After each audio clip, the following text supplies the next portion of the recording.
Listo. Buenas tardes.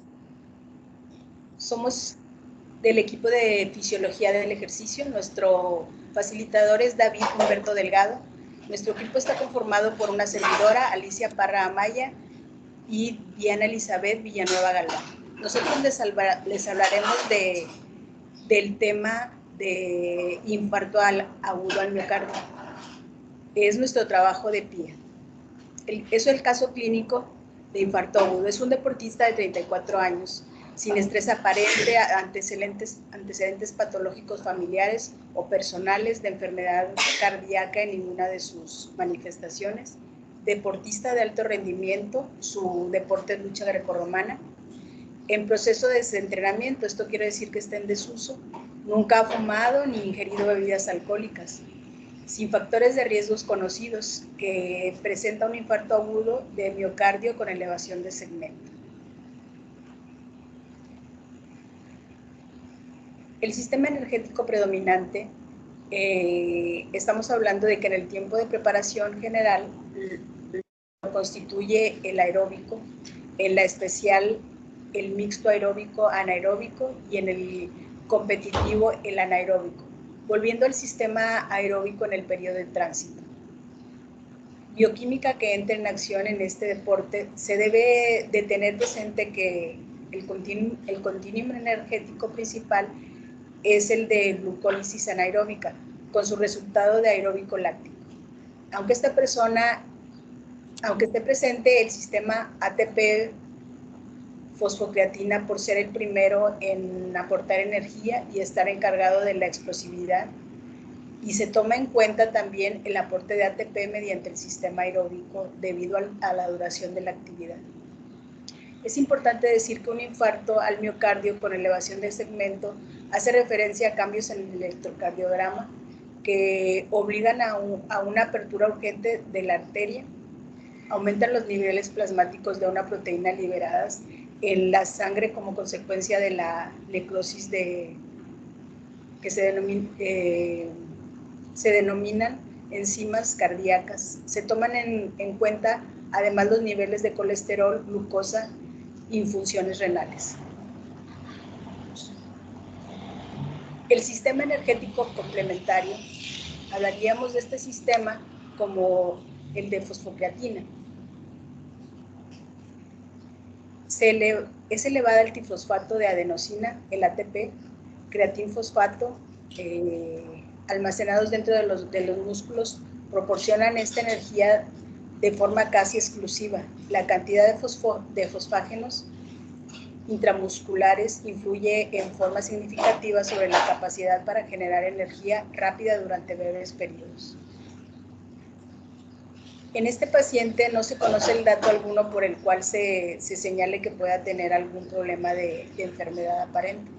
El ejercicio es bueno y evita las enfermedades cardiovasculares, pero cuando es intenso debe tener planificación y dosificaciones correctas.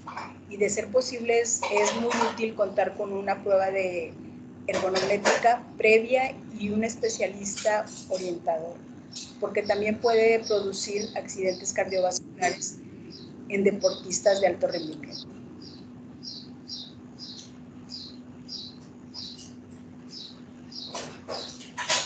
El sustrato energético principal, aquí estamos hablando del fosfágeno. Se utilizan para almacenar energía de rápida utilización.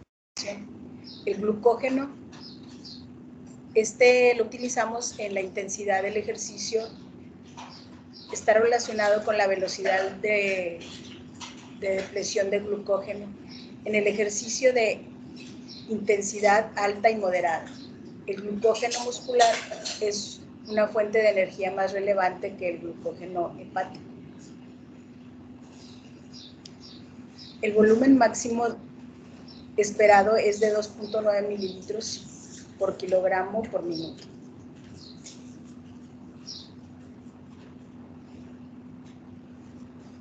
Las respuestas de adaptaciones metabólicas en esta situación del infarto se incrementa el consumo de glucosa relativo al de ácidos grasos libres. En la manera en que disminuye el flujo de oxígeno, la demanda celular de ATP permanece constante en la mayoría de las células y los tejidos de los mamíferos, dejando un déficit energético que solamente se puede recuperar activando las fuentes de ATP de las vías anaerobias. Cuando hay un infarto al miocardio con elevación de segmento, disminuye el oxígeno, se frena la oxidación de glucosa y el glucógeno se degrada para alimentar la glucólisis, que en ausencia del oxígeno tiene como producto final el lactato. La glucosa es responsable de un porcentaje muy alto de consumo de oxígeno, el cual se encuentra reducido a 1/3 del normal. En tanto, el ejercicio, la inactividad a corta duración implica una mayor dependencia sobre el metabolismo de los carbohidratos. Seguido de esto, se ven las respuestas y adaptaciones endocrinas. Bueno, pues primeramente, en el deporte los cambios hormonales incluyen una menor sensibilidad a la insulina, hay un posible aumento en los niveles de la testosterona y de la hormona del crecimiento. También hay una revisión a corto plazo de las adaptaciones inducidas por el entrenamiento en las hormonas que regulan los fluidos y electrolitos. Igualmente también se ve que en el ejercicio incrementan la secreción y el trabajo de diferentes hormonas que así contribuyen a la mejor función del organismo. Cabe recalcar que aquí la respuesta comienza en el cuerpo amigdalino, que provoca una respuesta neuronal en el hipotálamo. La respuesta inicial es seguida por la activación de la glándula pituitaria y la secreción de la hormona ACTH. La glándula suprarrenal es activada casi simultáneamente y libera el neurotransmisor epinefrina.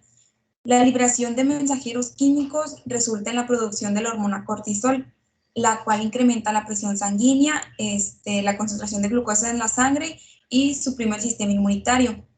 La reacción inicial y las respuestas siguientes son iniciadas en un esfuerzo por aumentar la energía, lo que se consigue mediante la unión de la epinefrina a las células hepáticas y la subsecuente liberación de glucosa. Además, también el cortisol convierte los ácidos grasos en energía disponible, así preparando los músculos de todo el cuerpo para empezar con la reacción. Se puede ver también que en tanto las respuestas y adaptaciones pulmonares, pues primeramente aquí en el paciente que está en proceso de desentrenamiento y que al solo dedicarse a los ejercicios de fuerza, pues se supone que no tenía un seguimiento profesional. Pues se llevó primero a dejar de lado la frecuencia respiratoria que mantenía él antes en periodos de tiempo largos, y al solamente llevar estos ejercicios se hacen esfuerzos intermitentes y el gasto de calorías y grasas pues ya no es el mismo. Se pueden analizar otros factores ante esto que podrían ser el espesor de la membrana, el daño en superficie de membrana, el peso molecular y su solubilidad, también un gradiente de presión entre ambos lados de la membrana. Refiriéndonos un poco a la enfermedad, pues esta puede comenzar como un edema pulmonar agudo que puede producir múltiples modificaciones a nivel respiratorio, como una reducción de la capacidad de distensión pulmonar, un aumento de la resistencia pulmonar, una reducción de la capacidad vital y de la capacidad funcional residual. Estos cambios los podemos asociar con la disfunción ventricular y el encharcamiento pulmonar consecuente. En tanto, refiriéndonos al ejercicio de la lucha grecorromana, pues hay una contracción en el diafragma y los músculos intercostales externos que así aumentan el volumen torácico y disminuyen la presión intrapulmonar. Como respuesta a estas acciones, el aire atmosférico se mueve por gradiente hacia el interior de los pulmones. Algo que también se ve aquí es que se cumple el proceso de difusión pulmonar, que primeramente nos sirve con dos objetivos, que sería el de completar el aporte de oxígeno a sangre durante el esfuerzo y eliminar el dióxido de carbono que se ha generado y se ha excretado en la sangre. En las respuestas y adaptaciones cardiovasculares, en el infarto normalmente se precipitan por la aparición de una trombosis aguda, que es inducida por la rotura o la erosión de una placa aterosclerótica con o sin vasoconstricción concomitante, que esta produce una reducción súbita y crítica del flujo sanguíneo.